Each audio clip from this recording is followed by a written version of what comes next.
voalohany dia misaotra an'Andriamanitra sika androany satria ampavory ankehitriny ary manatrika lanonana ara-pianamina izay fanolorana ny faneva ho an'ireo jeneraly nahazo ny laram-boninahitra ny taona 2020 sy 2000 izao. Raha ny marina dia ny filoham-pirenena filoha faratapin'ny Folanda no tokony hitarika an'izao lanonana izao. Kanefa noho ny asa manandraikitra izay antsoiny dia nankiny tamin'ilay Brala, ministry ny fiarovam-pirenena sy ny sekretera fanjakana miadidiny gendarmerie ny fanolorana an'izany fareva zany.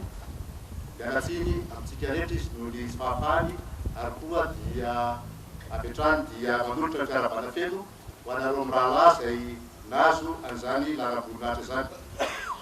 Satria betsaka tokoa ny adidy miandry ny filoham-pirenena sady filoha faratapin'ny Folanda ka dia tsy afaka nanatrika izy azay bakany amin'ny fialatsiny aminareo. Koa amin'ny anaran'ny filoham-pirenena dia mamerina ny fiarabananareo 730 mirala. Ny anankiray moa dia mbola mitarika miady amin'ny kere any atsimo any tsy afaka manasika itony. Mirary ianareo hitondra avy hatrany ny voninahitry ny Folanda malagasy ny filoham-pirenena sady filoha faratapin'ny Folanda. Tompolasy tompovavy raha ny rano tokoa dia tokony tamin'ny fiandohan'ny taona 2020 no saika anatanterahana an'izao lanonana izao. Saingy fantatrareo ny zava-misy ny anjady teto amin'ny firenena ary ara-malala ny zava-nitranga noho ny fahasahiranana samihafa teo amin'ny fanatrehana ny vokatry ny fipahariany valanaretina Covid-19 izay natriany firenena. Fantatrareo ihany koa fa tsy tokony hamoronona isika tamin'ireny fotoana ireny ary ny Folanda moa dia nahazo heraka manokana amin'ny fandraisana anjaran'izy ireo amin'izany ady amin'ny Covid-19 izany. Misy fotoana tokoa ny zavatra rehetra tompolasy tompovavy toa androany dia tanteraka soamantsara izao lanonana sy manam-paharoa izay atresika izao. Tompolasy tompovavy mamerana ireo hitodika amin'ireto manam-boninahitra jeneraly nandray laram-boninahitra ny taona 2020 sy 2000 ireto. Ny jeneraly ato amin'ny Folanda dia laram-boninahitra anankiray izay lalovana rehefa nandia an-tanatohatra maro. Miaritra ny mafy sy ny mangidy tao anatin'ny fanompoana ny firenena. Nandalo fotoan-tsarotra amin'ny endrika samihafa tamin'ny fiainana manokana ihany koa.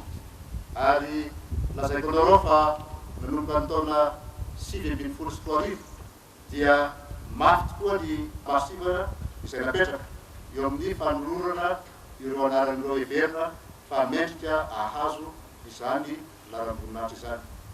Ny fotoan'ny repoblika dia sarotiny amin'ny fanomezana an'io laram-boninahitra io satria ankoatra ny famendrehana ny tany Bernadidy eo amin'ny firenena, ny fahaiza-manao eo amin'ny asa mandarà, ny fifehezana ny asa miaramila, ny fandraisana anjara amin'ny hetsika fampandretana samihafa eranosy ary koa ny fitsinjovana ny hoavy ny Folanda amin'ny alalan'ny hetsika fanavaozana ny rafitra anatiny, ny traikefa amin'ny fibakoana eny amin'ny toerana sy andraikitra misy azy avy ary hatramin'ny fitazaham-bata lasa dia miditra tokoa anatin'izany maso tsivana izany.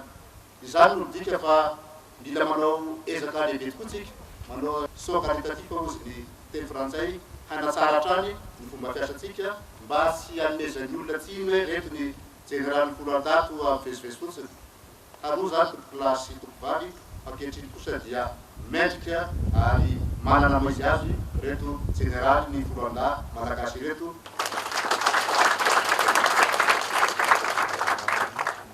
Tompolasy tompovavy mandalo kiondarana lehibe ny fanovana ny lafitry ny Folanda. Mila manova tantara isika hoy ny filoham-pirenena ary mila mijoro hatrany ho tandroka ary ny vozona.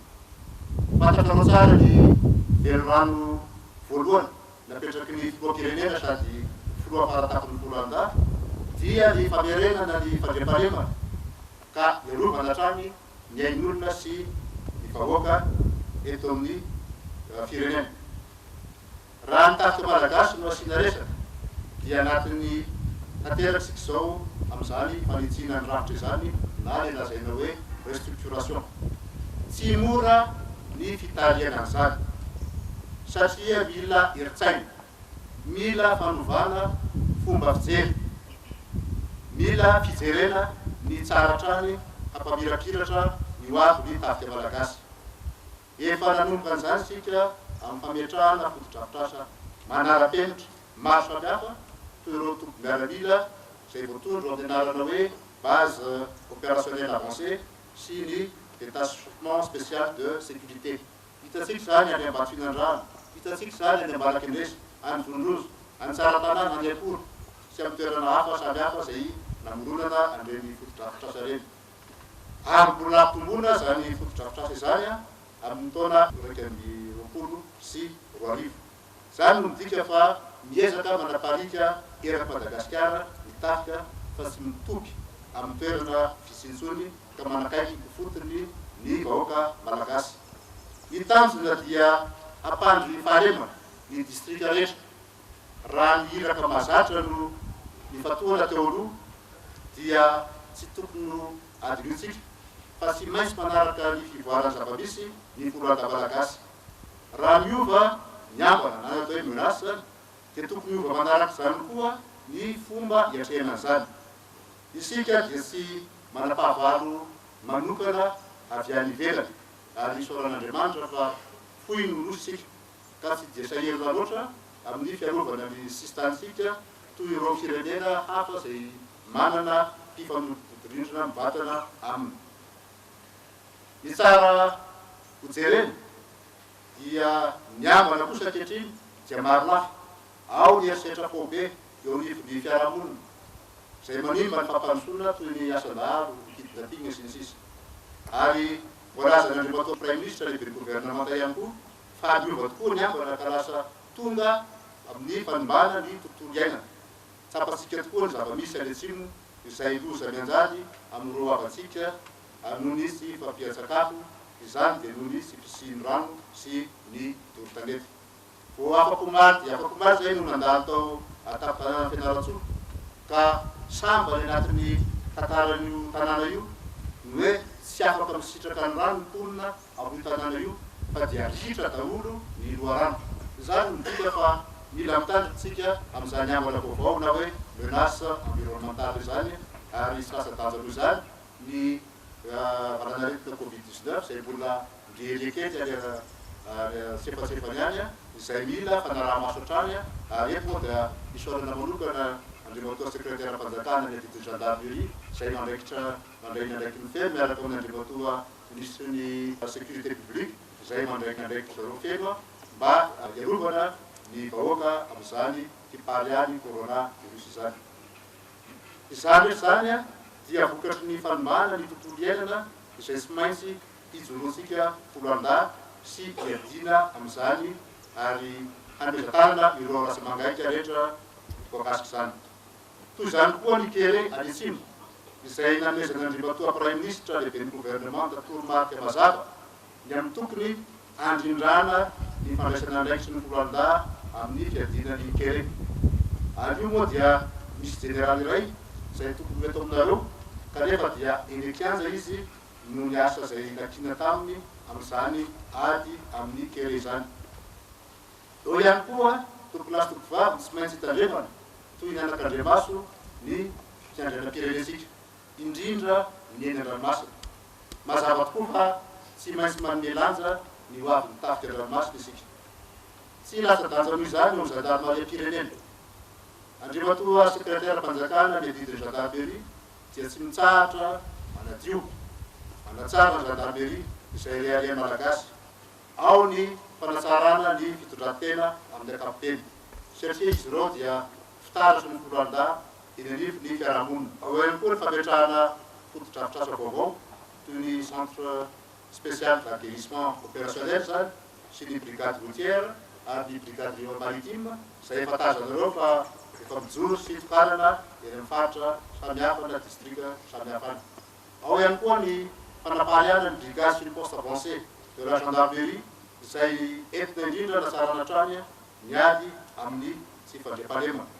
Izany fanatsarana ny gendarmerie izany koa dia mitaky fahasahina, mitaky fijoroana ary mitaky fandraisana andraikitra, ary zay dia isorana manokana ianareo tarika ao amin'ny gendarmerie satria ireo gendarme no vitrine moa izay filazana, vitrine ny foloalindahy eny anivon'ny vahoaka izay iasany izy ireo.